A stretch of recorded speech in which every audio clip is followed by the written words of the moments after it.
Amid the escalating armed conflict between Israel and Iran, the Department of Migrant Workers continues to coordinate government aid for the growing number of Filipinos who are seeking evacuation from the Middle East. We'll discuss this with DMW Secretary Hans Leo Cacdac. Good evening, Secretary. Welcome to the big story. We're glad to catch you before you depart for Jordan. Yes, good evening, Seth, and to your televiewers, good evening. Secretary, first of all, we'd like you to reiterate the offer of help to those who want to come home regarding the salaries or 4 to 6 months salaries. Dahil ang guest po namin kahapon ay tinatanong, fake news ba yan? Sabi namin hindi, and we will hold you to your word. So what exactly can they get if they opt for repatriation? If you are to hold me to my word, then I have to clarify. No, in a press briefing, I was talking about 4 to 6 months salaries in previous repatriation efforts, such as in Lebanon, where the salaries are lesser. But we do give 150,000 pesos financial assistance. In the context of Israel, kung saan mas mataas ng konti ang sweldo, that's 2 months salary. And we will also provide the necessary reintegration assistance in terms of livelihood support. So there will be additional livelihood support and counseling, as well as the psychosocial counseling effort, because they would be coming from a very traumatic situation. And we will have a whole of government approach with the DOH, free medical services, DSWD as well, financial service assistance from SecRex Gatchalian side.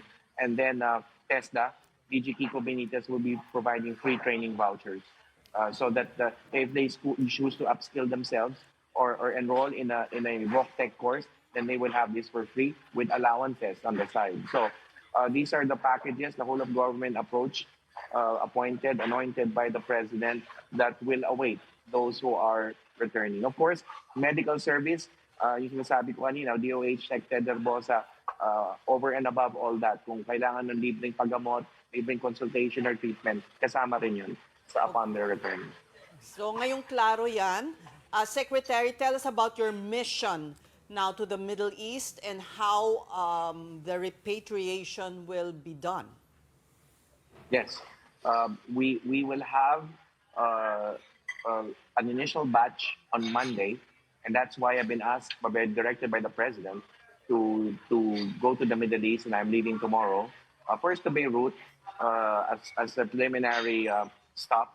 So I will talk to the Filipino community there and assure them of the government programs and services that have been so established under President Marcos's administration.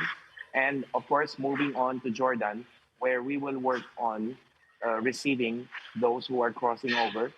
And there will be a first batch that will be coming home as early as Monday, because there will be time to process them. They will be arriving in Jordan on Sunday, but fly out on a Monday. And we will be ready there to receive them at the crossing.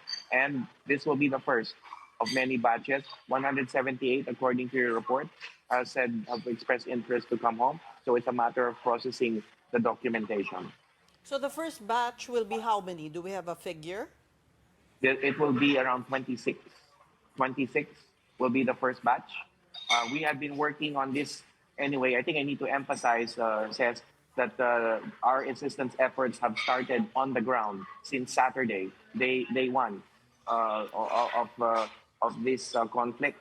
And we have been providing online, on-site evacuation and financial and basic needs assistance and accommodation assistance. We are working on 3 accommodations right now, 2 that we're operating and 1 by the Israeli local government. So preparatory to these on-site assistance, we have prepped them for eventual repatriation.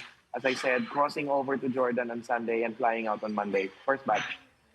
Secretary, I have a question. In case some of these kababayans of ours who want to come back have lost their important documents, kasi there were some na nasira daw yung bahay, how does that work? Will they be able to come home easily without, let's say, a passport? Oh, by the way, before I respond to that question, yung nasira ng bahay, we're currently assisting 67. So the free temporary accommodation, and at the same time assisting 67 of them who are in that situation. Okay, no problem with the travel documentation. Our Philippine embassy in Tel Aviv is on top of the situation. Ambassador Eileen Menjola, we've been working closely with her team. Our labor attaché on the ground, Rudy Gabasan, is doing so. So no problem with their travel documentation.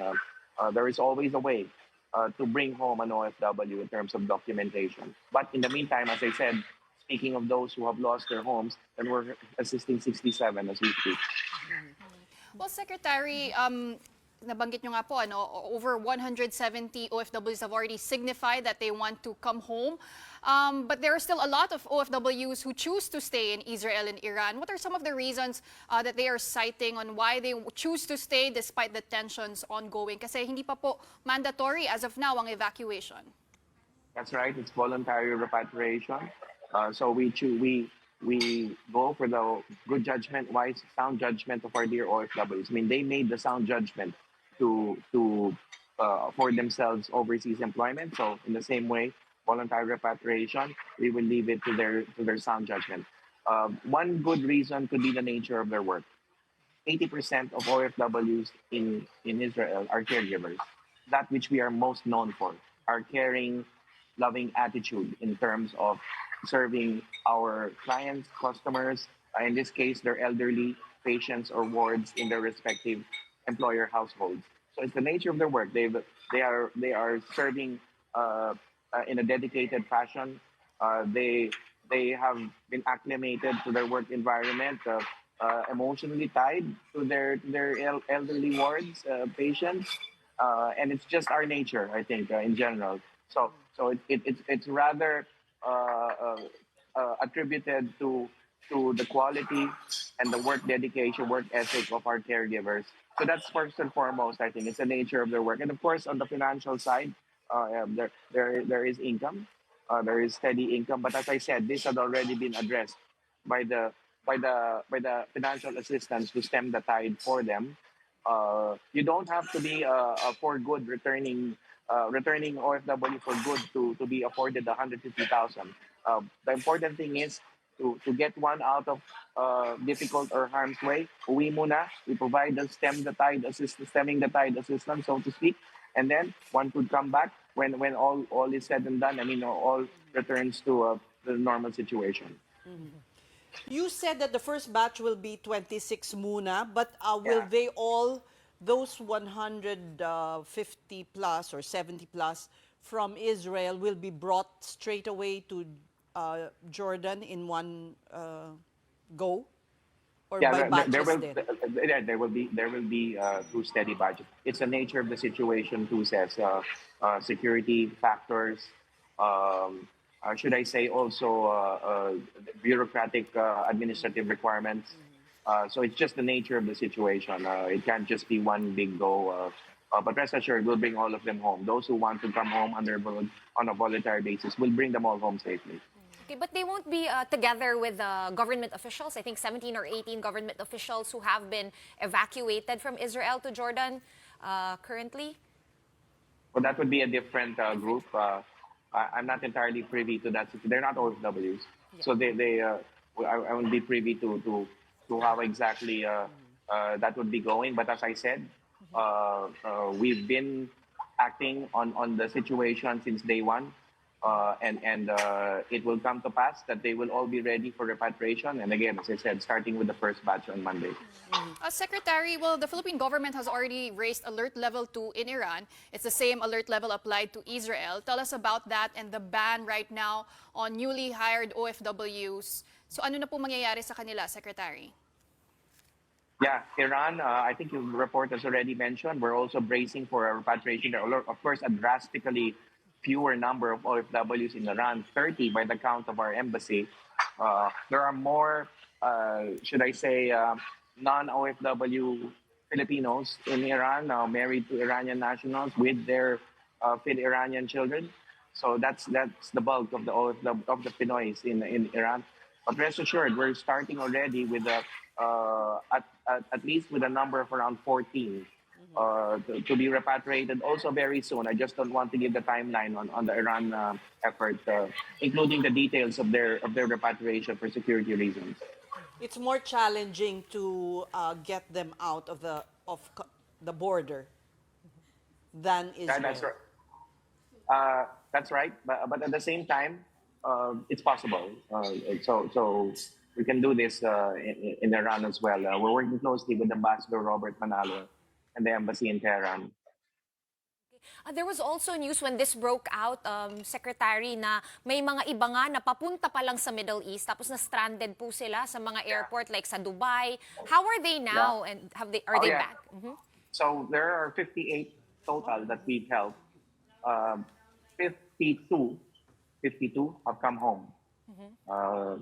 And we're working on 6. The main hubs would be Dubai and Abu Dhabi. 48 of the 58 stranded in Dubai. They're all home. And we're working on the 10 in Abu Dhabi. So 4 out of the 10 in Abu Dhabi have come home. So just the remaining 6 out of Abu Dhabi. Ito yung mga lumipad Friday, day 0 of the Iranian attack. And then day 1 and day 2. So Friday, Saturday, Sunday, last weekend. Lumipad sila, of course, understandably, not fully appreciating the events. So tinuloy nila yung biyahe nila, not knowing na masa-stranded sila. In this case, Dubai and Abu Dhabi. So 52 or 58 are home. And we provided assistance upon their return. Kasi they lost their jobs effectively, right? So we also provided pantawid assistance to them. Secretary, what is your information? Is it possible in the next few days that the airport will be open in Israel, the airports? I don't have that information. Of course, we've been told of this possibility, but it's hard to second guess, right? Given the nature of the conflict, the situation. But we're hopeful, of course, that Ben Gurion International will open. Amman International is open on a limited basis, and that's why we could fly in. So it's possible to go to Jordan. But having said that, we've already told also our recruitment agency sending workers into Jordan to stop muna until the situation, the conflict has subsided. But Secretary, before you do head to the Middle East, what are you hearing about the situation on the ground, especially in Israel? Because Philippine Ambassador to Israel, Eileen Mendiola, did say that tensions aren't as high, aren't as tense as before. Well, we will rely on Ambassador Eileen and the DFA and the DND. We're also in touch with Sec Tibo, by the way, Teodoro. We will rely on the good judgment of the ambassador. So I'll leave it at that. On the other hand, we're talking about the possibility of the airport opening, but on the other hand, if the situation worsens, you have prepared, you have a plan for the forced repatriation of our kababayans. Yes, of course. Of course, we stand ready. We've proven this already over the last few months anyway, since the October 7 Hamas attack, 2023. We had a massive charter plane effort, if you will recall, when Beirut was heavily shelled late last year. So we've proven ourselves in this regard, proven ourselves in other situations anyway, Libya and Lebanon in 2006. So we stand ready for an eventual mass repatriation, if ever. Secretary, may I just circle back to the beginning where you were going through enumerating the packages and the benefits that our OFWs stand to receive. You mentioned livelihood assistance apart from the pantawid na 150,000 pesos. What kind of livelihood assistance can they stand to get in case, they're deciding na baka gusto na talaga nilang magstay na lang dito? Yeah, it's essentially access to government or partner government agency programs. So Sec Kiko Laurel, for instance, has his own agricultural business startups. Sec Chris Roque in DTI has her startup franchising businesses with possible capital funding. Sec Cristina Frasco, same. with tourism-related businesses, setting up Airbnbs, souvenir shops, and such, tourist guide training. So there are these types of, should I say, reintegration assistance packages from different government agencies. And as I said, the DG Kiko Benitez and Questa, free training, training vouchers with training allowances as the training goes on. And even Sec Benny Laguesma would have his own employment facilitation mechanisms with the LGU pesos, public employment service offices. And so these things are in store upon return by our dear OFWs. So, may additional monetary assistance. Yeah. All of these that I mentioned is alongside or over and above reintegration assistance with the respective government agencies' assistance packages. So, by way of example, Secretary Roque's franchising offers come alongside the loan packages in the Small Business Corporation, which is an attached agency of the DTI. So that's just an example. All right, Secretary, we wish you Godspeed. We hope mission accomplished. So thank you so much for coming to the show. That was thank you. Thank you, DMW it's an honor. Secretary Hans Leo Cacdac.